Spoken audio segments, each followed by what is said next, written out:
Hi everyone, Kevin here. Today I want to show you how you can use Google Jamboard. First off, what is Google Jamboard? It's a digital canvas or a whiteboard that allows you to collaborate with up to 50 other people in real time. You could use it on your phone, on your tablet, or on your computer. All right, let's jump on the computer and first off, let's see how we could get Google Jamboard. Here I am on my PC, and first off, I want to show you how you can get to Google Jamboard.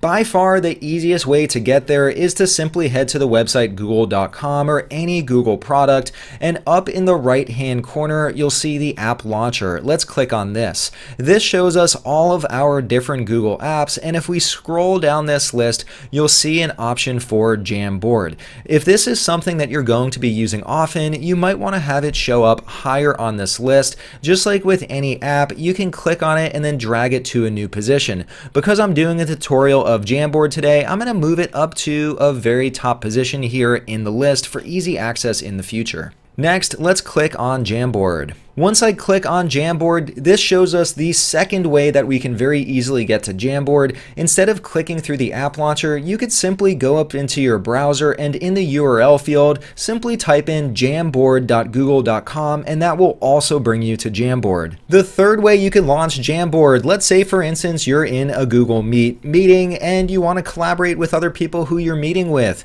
Within Google Meet, in the bottom right hand corner, there's an ellipses. Let's click on the More Options menu. At the very top of this list, there's an option to kick off a whiteboard, or also known as a Jamboard. Here I am now in Google Drive, and this is another way you could get back to your Jamboard. When you create a Jamboard, all of your Jamboards will show up as files within Google Drive. Clicking on any of these will very quickly take you back to Jamboard. So I think you get my point. There are many different ways that you can get back to the Jamboard experience, and Google has sprinkled entry points throughout all of their products. There are so many different entry points, and we finally made it to the Google Jamboard start page. Before we jump into an individual jam, I want to take a moment to show some of the functionality on the start page. Google makes it very easy to get back to the jams that you care about, starting with the search field up here on top. Not only can I search for the titles of my jams, I could also search for content within jams. Here, for instance, we see a jam on responding to angry customers. At the Kevin Cookie Company, we don't have any angry customers, but in case we do, we have some instructions on how we could handle that. Now, the word fields appears within this jam, so I could simply search for fields, search, and there I see that specific Jamboard. Moving down here, I see all of my recent jams. Now I'm not going to click into them because these contain proprietary information. Instead, we'll create a new jam in just a moment. To open an existing jam, it's pretty intuitive. You simply click on it. Down below in the right-hand corner, there's an ellipses menu for more actions, and you could do things like renaming. You could download as a PDF and then print it out, or you could even remove it if that file is no longer relevant to you. In the top right-hand corner, I have a few more options to help me get back to the file that I care about. By default, I see jams that both I created and that others created. I can narrow this down so I could only see jams created by me, or I could set it so I could only see jams that others have shared with me. To the right of that, I can also sort my list using different criteria, and lastly, I could switch my view between a card view and a grid view depending on how I like to visualize all of my jams. Now that we've looked at all of the core functionality on the start page, why don't we get started and create our very own jam? To do that, go down to the bottom right-hand corner, just like with all Google products, and let's click on New Jam. Here I am in a brand new jam, and I have a wide open blank canvas here to start brainstorming. Before I do that though, I want to give my jam a name. If we go up to the top left-hand corner, the name is currently Untitled Jam. That's not really inspiring. Let's come up with something new. If I click on that, that allows me to rename the jam. For any of you who have watched any of my tutorials before, you probably know that I'm working on building my own cookie company, and I use every tutorial as an opportunity to continue building up my IT capabilities. For this jam, I want to figure out how we could drive new customers to our business. I'm going to give it the title, Win Customers and Influence Them to Eat Cookies. Once I'm satisfied with the title, let's click on OK. Now I have my title in place. Next, I want to start start adding some content to this jam. Over on the left hand side, I have several different tools that I can use to add content to my jam. We're going to walk through what these different tools do, and first off, I want to insert a text box to help frame what this jam is even about. I can click on the text box tool, and now I could click anywhere on the jam to insert my text. Let me type something in. I typed in, how can we win customers? That's going to be the first jam topic, and I can drag this box to make it bigger, to make it smaller. Additionally, when I have this text box selected, I have additional tools up here on the top bar. For instance, I can set the style. This is going to be a title, so let's select the title style. Along with that, I can set a different font color. Right now it's black. That's a little harsh on this slide. Let me go with a nice, cool, and calm blue.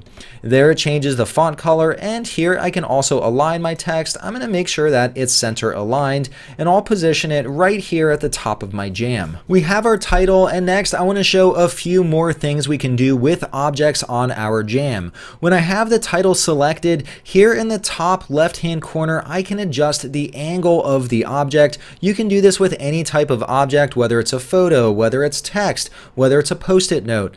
Along with that, over on the far right-hand side in the top right-hand corner, there's an ellipses menu. When we click on that, we can edit the text. I could also double-click to edit the text. I could duplicate the item, or I could delete it. Once we add more items onto our jam, we can also adjust the order, and I'll show you how you can do that in just a moment. We now have our title in place, and next I want to include a photo on our jam. Because we're brainstorming about customers, I want to include a photo of customers. I'm going to go over to my tools and click on the add image icon. This opens up a select a file dialog, and there are many different ways I can get photos into my jam. I can upload a photo simply by dragging and dropping a photo into this rectangular area. I could search on Google, I could select a photo from my drive, or I could select a photo from Google Photos. I want to search for a photo on Google Search. Let me type in customers to see what comes up. This shows me a whole bunch of different options. I have some different filters that I could apply to narrow down my image set. I really like this image down below because they're all smiling, and the lady in front has a bag, which implies that she purchased some cookies. Let's click on select. This now inserts my photo of my customers on my jam. Now, I don't know about you, but anytime you're brainstorming about customers, I think it's important to include a picture of customers just so you're truly thinking about their needs. It's kind of like at Amazon. Anytime they have some discussion in a conference room, they leave an empty chair because that represents the customer. The jam is starting to come together. Next, I want us to start brainstorming. Over on the left-hand side, once again, where I see all of my tools, there's an option to insert a sticky note. When I hover over the sticky note, I also see a shortcut key. I could press Ctrl Shift and P at the same time, and that'll also allow me to insert a sticky note. Now, this is the one option on the menu that includes a shortcut key, implying that this is probably something that you're going to be using most often when you're having brainstorming sessions. Let me click on sticky note. This opens up the sticky note dialog, and I can now type in my note. For the first one on how we could win customers, probably the most obvious one, but we need to offer an incredible product. Now, I typed in my text here. Along with this, I can choose the color of my sticky note. I have a few different colors to choose from, and I could even choose no color, but that wouldn't be fun, so why don't we go with the standard yellow sticky note color and then click on save. Once I insert my sticky note, it brings up the dialog again, and I see here that it already inserted my first sticky note. This is nice if you're having a brainstorming session and you're trying to come up with as many ideas as possible. The sticky note dialog will continue popping up until you click on cancel. I'm going to go ahead and enter a few more sticky notes, and this time instead of yellow, I'll choose a different color and add a few more. I'm now all done entering my sticky notes, and I'm going to click on cancel. Now, what's nice is it automatically spaces my sticky notes so there's a little separation between them. To move these sticky notes, I can simply drag them wherever I want them on my jam. I'm going to position all of these sticky notes alongside my image. Just like before with the text, when I click on one of these sticky notes, I can rotate the angle of the sticky note, and over on the right hand side, once again, I have the ellipses where I could edit, duplicate, delete, and order. Once again, we'll get to order in just a moment. All the sticky notes are now on the jam, and before I have my team vote on which ones they think most likely drive customers, I want to provide a little bit of inspiration to my team to help them with their vote. To do that, I want to insert a shape. Over in Tools, once again, I'm going to click on this icon that looks like a circle. If I click on this icon again, this will expose all the different shapes that I can insert. I see this one in the bottom right hand corner, which is an arrow. Let me select this. Let me draw a big arrow right here. I want it to point at the one that I think most likely drives customers to our stores, and that's having the owner's face on all the signage. I know, I'm very humble. When we click on the arrow, it's not pointing at it. How do I get it to point? Well, we're going to go to the top left hand corner and rotate this arrow, and I'm going to have that point right at the one that I would like my team members to vote for. When I have this object selected, once again, I see additional controls on the top toolbar. Here I can adjust the border color. Let me go with a red border color so it stands out a little bit more. And I could also apply a fill color. Let me choose yellow. I think that looks nice. Which one do you think my staff will vote for? Let's see. I'm now ready to have my staff start voting, and to vote, we're going to have everyone use the pen tool. Once again, over on the left hand side where we see all the tools, at the very top we see the pen tool. When I click on it once, this selects the pen, but just like with shapes, I can click on it again and I see all of the different tools that are available to me. I have a pen, I have a marker, a highlighter, and I have a brush, plus I could choose different colors. We're going to use the pen for our voting, and each team member is going to use a different color, except we're not going to use white since there's a white background. I'll start off with the black pen, and here I can add my check mark next to the item that I believe most drives customers. Next, I'm going to go in and let's let the team members come in and vote. I now see that all of my team members have voted, and surprisingly, no one else put a check mark next to plaster owner's face on all signage. That brings us to our next tool. Once again, over on the left hand side, there's an erase tool. If I select the erase tool, I can go in and I can erase content on this slide. So let's just secretly just go in here and remove all the check marks, and now we see what all of the staff member agreed upon, and that's plastering the owner's face on all signage. That is the most likely contributor to winning new customers. Back over on the left hand side, let's touch on the last few remaining tools. There's also a selection tool. When I click on this, I can select an item just like the name implies. Here I could go through and then I could move the item around. Along with the selection tool at the very bottom of the list, and the last icon that we haven't looked at yet, there is a laser pointer. When I click on the laser pointer, I can point at things on my slide. Now the neat thing is you see that it very slowly disappears and it trails away. So what I could do is I could say, hey everyone, look at this customer. This is exactly the type of customer we want. She's leaving our store with a bag. That means that she bought something when she came into the Kevin Cookie Company. We want all of our customers to leave our store looking like this. I mentioned earlier that we would come back to order and how we can adjust that. I'm going to select this photo and I'm going to drag it under all of our sticky notes. Now one thing you notice is the photo is on the bottom layer and all of these sticky notes appear above the photo. How do we adjust the layers? Up in the top right hand corner, there's an ellipses. Down at the bottom of this menu, I can adjust the order. I could bring it all the way to the front, or I could bring it forward one layer, I could send it back one layer, or I could send it all the way to the back. Well, it's currently on the back, so let's bring it to the front. When I bring it to the front, it now sits above all of my sticky notes. Well, of course, that's a little silly because you can't see any of the sticky notes. So once again, let's click here, let's go to the order, and let's send it all the way to the back.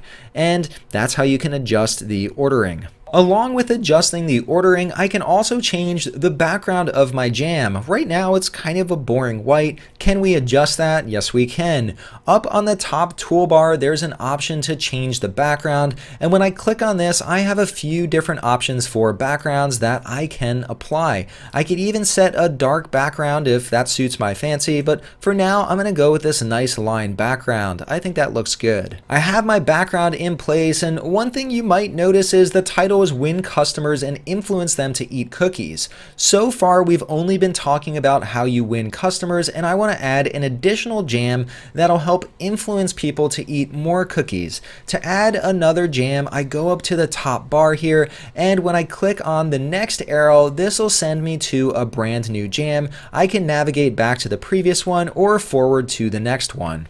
Along with navigating forward and back, I can click on this expand frame bar, and here I can see all of my different frames. If I want to insert a frame between 1 and 2, I could click this plus icon. If I want to add a frame at the beginning or at the end, I can also click on the plus icon here.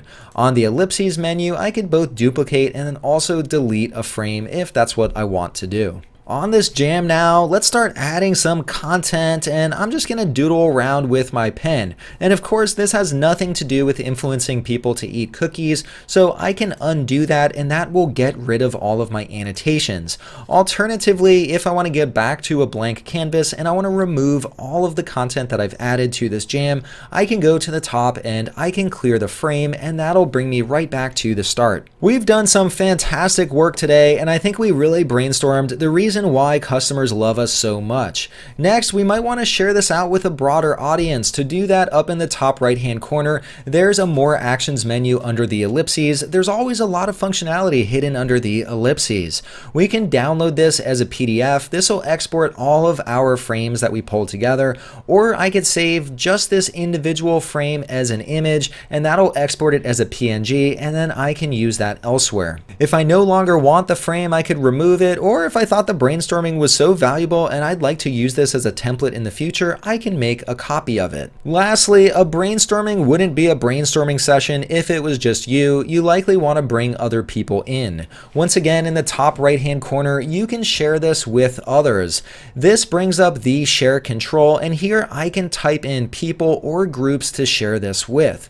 When I click on the gear, I can set the various permissions for the people that I share this jam with. When I go back, I can also get a link to share with others. By default, when I share a link, it'll only be accessible to people who I've shared it with. I can change that setting by clicking down here, and I could set it so anyone with this link can access this jam. We've now gone through and we've looked at all of the functionality within Jamboard. Once you're all done and you want to return to the main page, up here in the top left hand corner, you can click on the J logo or the Jamboard logo, and that'll bring us back to the start page or the home page. And here we see the Jamboard that we pulled together. Over here, I could even jump through all of my frames, and unfortunately we didn't get to how to influence people to eat more cookies, so you'll have to come back for a future tutorial and maybe we could pull together a plan for that. Alright, well that wraps up our brainstorming session. Thank you so much for helping with that today. If you learned how to use Jamboard, please give this video a thumbs up. If you want to see future videos like this, hit that subscribe button. That way you'll get a notification anytime new content like this comes out. And lastly, if you want to see me cover any other topics in the future, leave a note down below and I'll add it to my list of videos to create. Alright, well that's all I had for you today. I hope you enjoyed, and I hope to see you next time. Bye.